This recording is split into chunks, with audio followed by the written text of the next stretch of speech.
And the tragedy that unfolded in the Park Avenue office building on Monday has left so many New Yorkers just shaken to the core. Yeah, for more on the impact to the city and the latest on the investigation, we're joined by NYPD Deputy Commissioner of Operations, Cass Daughtry. Thank you, first of all, for being here. We want to extend our condolences to everyone in the department dealing with the loss. Yeah, I'm the Deputy Mayor for Public Safety, and thank you so much for having me.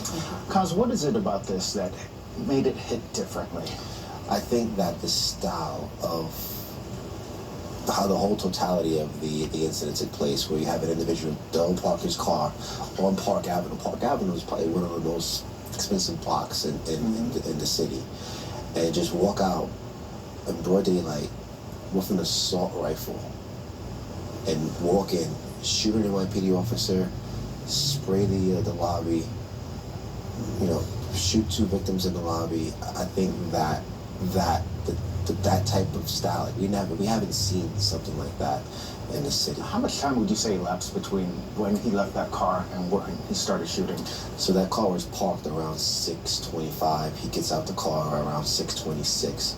He walks into the lobby anywhere between like 6:27, 6:28, a couple seconds, and first 911 calls come in around 6:28, about 58 seconds. Wow. Oh, we know the investigation is now stretched from here in the city to Las Vegas. What have you learned so far that is helpful at this moment? Well, we this is an ongoing investigation. I mean, and I know people want answers. We all want answers. The families want answers. Victims want answers. The company wants answers. The New Yorkers want answers. And we just have to be patient with the investigators, and we want to make sure we put together a nice package that we can present to the American people. What about the fact New that Yorkers. we've been hearing that there may have been someone who assisted in helping him purchase parts for the rifle? And then that is part of the investigation, whether a co-worker or an acquaintance or something like that we heard. Initially, they're saying that he did purchase a lower receiver for the rifle. Then now we're hearing saying that he purchased the whole rifle. So that's all going to take into account. We're going to look, the investigators are going to look at everything. The mayor has been up to speed with this, getting briefed every single day, sometimes 3 or 4 times a day, because this is so close to him. And New Yorkers as well. New Yorkers deserve to know what happened. We're going to get to the bottom of it. And you guys tracked his car from Las Vegas. I believe he went to Nebraska, seemingly driving overnight through to New Jersey at 4 o'clock, I believe, on Monday.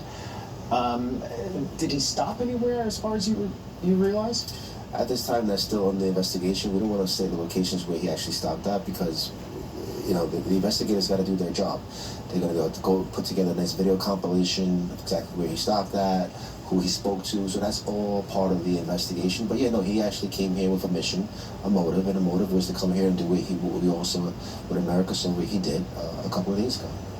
Well, yesterday we had a former NYPD detective on the show talking about security measures. One of the things he mentioned that was interesting, he had suggested that many buildings, like the one that was hit, have controlled access to getting into elevators where you have to use like a fob or a key card. What's the likelihood of something like that being implemented in the city in all these types of buildings? Oh, we can't speak to, the city can't speak to what the building does. That is private property. Those are all privately owned buildings. We can make suggestions. The commissioner has her NYPD SHIELD unit, which is going out and doing building assessments where they do these type of assessments. However, the mayor did task me a couple of days ago, because this shook him to the core and also shook America to the core, as well as New York to the core.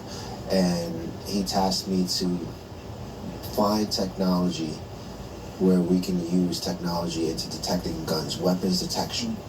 And ever since I made that announcement, a lot of these weapon detection companies have reached out to me, and I have several meetings set up. I also, as the Deputy Mayor for Public Safety, chair the cross-sector security the group, where a bunch of the business leaders and security consultants, they come in.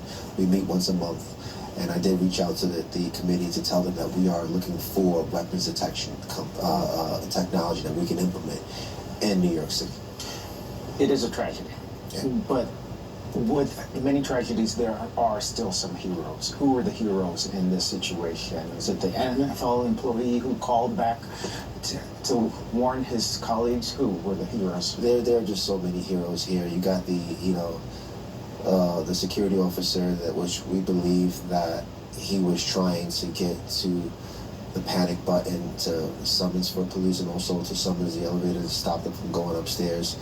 You have the hero, which we believe the victim on the 33rd floor, that was trying to get back to her desk after being shot, to pick up the phone to call authorities. You got the hero NFL player that didn't even pick up the phone first on his cell phone to call 911, called his coworkers to tell him that he'd just been shot and that the guy could possibly be coming upstairs. So there are just so many different heroes. The heroes we have over hundreds and hundreds of 911 calls for people that were calling the police and telling the law enforcement that there's an active shooter in there. You also have the heroes that are texting, that text 911 to say, hey, listen, that this is what's going on in the building. We need police there. And those heroes, those callers, those heroes, just like as you said, with all the amount of phone calls that were received and text messages, the NYPD was on the scene in less than 4 minutes. Yeah. And then to follow up on that really quickly, have you spoken with that one young lady who this gunman walked past, allowed her to walk out of the elevator? Have you spoken with her? The detectives did speak with her. They did speak with her, and that's part of the investigation. She had an angel on her side. God was with her. God was with everyone in that building, and we're just happy that that we were able to speak with her. Obviously, many people in the city shaken up by this, but the NYPD, you've lost one of your own. Tell us a little bit about Officer Islam.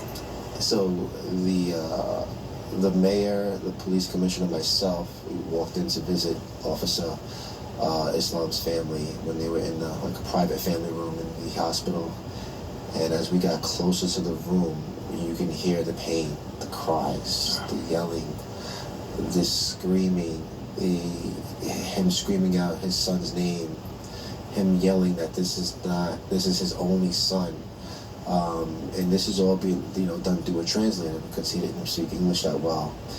And him yelling and holding his chest because he was having chest pains inside of the room. And what do you say to a father that just lost his son?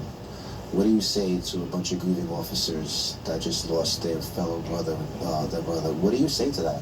There's really no words, but just we're here for you. And this officer, from speaking to his colleagues, he heard so many stories, and he was a big family man. He loved his family.